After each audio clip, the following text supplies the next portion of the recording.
Hello, my amazing children. This is Grandma Carla. I am back with the third chapter of Beverly Cleary's Ramona's World. And this chapter is entitled At Daisy's House. As September sunshine changed to autumn clouds, life at the Quimby's house settled into a peaceful routine. Mr. Quimby, who managed the ShopRite market, came home from work looking cheerful. Groceries had been delivered on time, no shoplifters were spotted, and no one had slipped on bits of lettuce dropped by careless produce customers. Mrs. Quimby found more time to read Moby Dick, a book with so many pages that members of the book club, most of them mothers or women who worked outside their homes or both, had difficulty finishing it.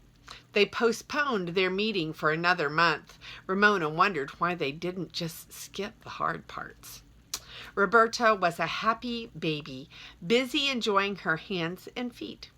She could even put her toes in her mouth.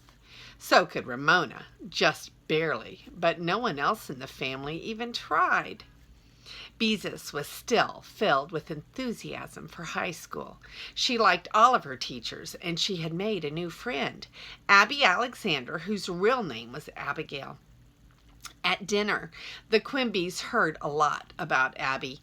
Abby wanted to be a math teacher or a dietitian someday. Abby's mother got her contact lenses. Abby got an A on her math test. Abby this and Abby that. All this left Ramona full of wishes. She sighed a lot and wished she had long hair like Daisy, and even though she had no need for them, she wished she had bands on her teeth. She unfolded a paper clip, held the wire in front of her mouth, and smiled at herself in the mirror to see what she would look like if she wore bands. She wished she had a better speller without having, she wished she were a better speller without having to work at it. She wished Yard 8 would pay as much attention to her in school as on the bus. But most of all, she wished there were girls her age on Klickitat Street. She wanted girls to play with. She wanted a best friend. That is why she ran all the way home from the bus stop one afternoon. She had news. A wish might be about to come true. "Guess what?" she cried as she burst through the door and found her mother folding diapers on the living room couch. They were diapers Ramona had worn, but she didn't like to think about that. Paper diapers were expensive, she knew.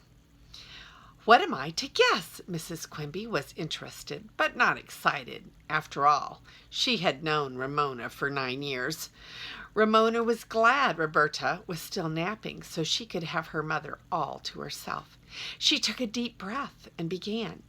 "Daisy Kidd, the new girl in my class I told you about, you know, the one with long hair and braces on her teeth, wants me to come home with her on the bus after school tomorrow. Her mother will bring me home after dinner." Mrs. Quimby pulled a diaper out of the jumble beside her and flapped it to shake out the wrinkles. But before she could answer, Ramona went on. "Please, please, Mother, I never get to play with a girl because there aren't any girls around here except Willa Jean, who doesn't count because she's only in kindergarten. Besides, she's a nuisance. And Daisy is lots of fun, and she's a good speller and is really, really nice girl, so she must have a really, really nice parents." And Mrs. Quimby calmly folded the diaper as she interrupted. "Of course you may go, dear. I already know about Daisy's family because one of the book club members' cousins lives next door to her family, and she says they are fine people. Daisy's father was transferred here during the summer, and her mother works mornings as a school nurse." Obviously, the conversation of the book club was not limited to books. Somehow, Ramona felt let down. She had expected to argue, to have to persuade her mother of the niceness of Daisy and the importance of their playing together. "You could have asked Daisy to come here," Mrs. Quimby said. "Oh, I didn't think about it," admitted Ramona. "I guess because we ride different buses." Mrs. Quimby laid down the diaper she was folding, and she looked thoughtfully at Ramona before she said, "Don't you think you should play with Susan once in a while?" Ramona picked up at one of the calluses that did not peel off since school started before she said, "Do I have to? I see her at Sunday school." Mrs. Quimby said, "You could ask her to come here, or you could go to Susan's house. Her mother was saying just the other day that you girls should get together more often." Ramona made a face. She wished grown-ups would stay out of children's affairs. Mrs. Quimby was curious. "Don't you like Susan?" she asked. "Well, not really," confessed Ramona. "She's the kind of girl who gets mad, really mad, when boys call her Snoozin' Susan. When boys call you a name, you are just supposed to get a little bit mad and not go telling the teacher." Ramona found her reason for disliking Susan difficult to explain.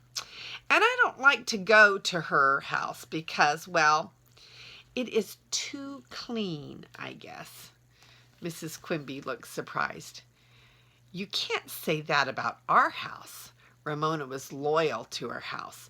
"Our house isn't dirty," she said. "There are magazines and things on the coffee table, but everything isn't all nicey and just so. And you don't hang around talking when someone comes over. You mind your own business." "Thank you, dear." Mrs. Quimby's mouth was serious, but her eyes were smiling. "I'm glad to know." The evening could not pass fast enough for Ramona. The next afternoon she was filled with excitement as she climbed with Daisy onto the bus. After showing her permission note to the driver, the girls found seats together. Ramona felt as if she were about to have an adventure. Although she was familiar with the streets they rode through, somehow they seemed different when seen from someone else's school bus. "I feel like I'm really going someplace," she told Daisy. She had never been so far from home without an adult before. "You are going someplace," said Daisy, "to my house." Both girls found this funny. Daisy's house turned out to be an old two-story house on the other side of the high school. The girls were greeted by a friendly, tail-wagging dog, a sort of collie. Daisy patted and introduced him. "This is Muttley. My brother Jeremy found him abandoned in the park." "Hi, Muttley," said Ramona. The dog seemed pleased. Daisy's house had a pleasant fragrance, something like cookies, and was comfortably untidy. There were still packing boxes in the corner of the living room, and a vacuum cleaner and its attachments lay nearby. A cat dozed in a patch of sunlight and opened one eye to look at Ramona. Daisy's mother, who was plump, looked younger than her hair, which was gray, long, and held back with a clasp. "Welcome, Ramona," she said as she looked up from a box filled with dishes, crumpled newspaper, and bubble wrap. "What nice shoes you're wearing." Ramona looked down at her shoes, surprised by their niceness. Mrs. Kidd continued, "Daisy needs new shoes, but we're not familiar with stores around here. Where do you buy your shoes?" Ramona knew right away that she liked Mrs. Kidd. Not every mother who asked questions really wanted to know the answer. Mrs. Kidd plainly was not a person who asked children how they liked school or what they wanted to be when they grew up. "Fix yourselves a snack," she said, and pulled a platter out of a carton. "I hope I can get all of these packing boxes out of the living room before Daisy goes to high school." Obviously, she was a mother who knew how to mind her own business. Daisy picked up the large limp cat that was almost too heavy for her. "This is Claude," she said. "Clawed, she spelled. Not like a man's name. My brother named him Claude because he had been clawed by another cat when he found him hiding in a gutter. Daddy says he hopes Jeremy never finds a wounded skunk." Ramona stroked Claude's fur. "He was such a nice, comfortable cat. Unlike Picky Picky, the cat the Quimbies had once had, Daisy returned him to his patch of sunshine before she led the way to the kitchen, where she found juice bars in the refrigerator, another good sign. Ramona thought Susan's mother provided apples or a glass of milk and graham crackers for an after-school snack. While the girls were busy licking their juice pop bars, Daisy's brother came in the back door, dropped his book bag on the floor, and said, "Hi, Fence Face," to Daisy as he opened the refrigerator. "And you must be the Ramona we've heard so much about." He began to throw together a sandwich. "That's my brother, Jeremy," said Daisy. "He thinks he's a genius because he's in high school." "Jeremy," corrected the brother to Ramona, and added, "Tinsel Teeth," to his sisters. With that, he took his sloppy sandwich and a dill pickle into the living room, where he turned on the television to a sports channel. Daisy made a face. "I wanted to watch Big Hospital. That's my favorite program." "Mine too," said Ramona. Sharing a favorite made her feel closer to Daisy. When the girls had finished their juice bars, Daisy said, "Come on, let's vacuum Claude. She loves to be vacuumed." Jeremy, who had picked up the cat, was sitting on the couch with his feet on the coffee table. Mrs. Kidd, busy unpacking dishes, did not seem to mind. Daisy seized the vacuum cleaner and pulled it toward Claude, who jumped off Jeremy's lap as if he expected it. "Here, you do it," Daisy said, and thrust the vacuum cleaner hose at Ramona as she turned on the vacuum cleaner. "He likes the upholstery attachments. I guess you could say he is upholstered in fur." Claude did not run as Ramona expected, but stood, bracing himself with his chin raised as if he enjoyed the feel of the attachment Ramona was running down his back. "Some cat," said Ramona. "Here, let me have a turn," said Daisy, taking the vacuum cleaner from Ramona. Claude rolled over on his back to allow her to vacuum his soft underneath fur. Ramona was amazed. Picky Picky would never have stood for such a thing. She said so. "Claude is a smart cat," Daisy explained. "He knows he won't have to scratch fleas if we run the vacuum cleaner over him." When she finished, Claude went back to his patch of sunshine. The girls entertained themselves by popping bubbles in the bubble wrap while Mrs. Kidd carried cartons to the basement. Muttley went to the door and whimpered. Jeremy picked up a leash by the front door and took his dog outside.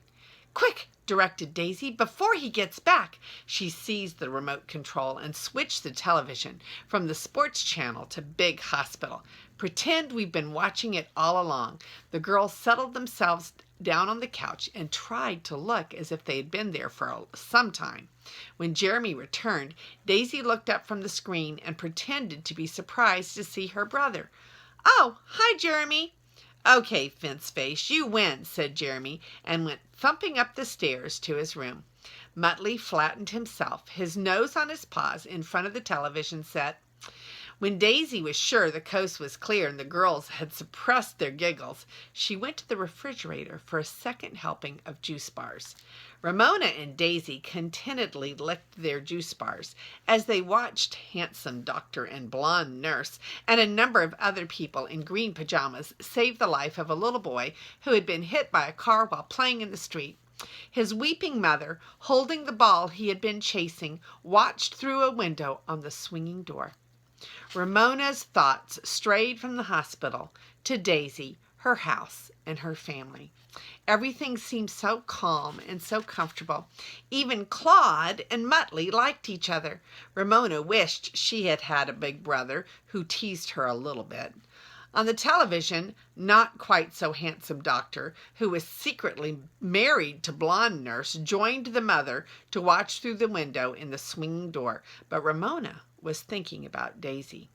Ramona had never had a girl best friend, only Howie, and now that they were in the 4th grade, they did not play together as often as they used to.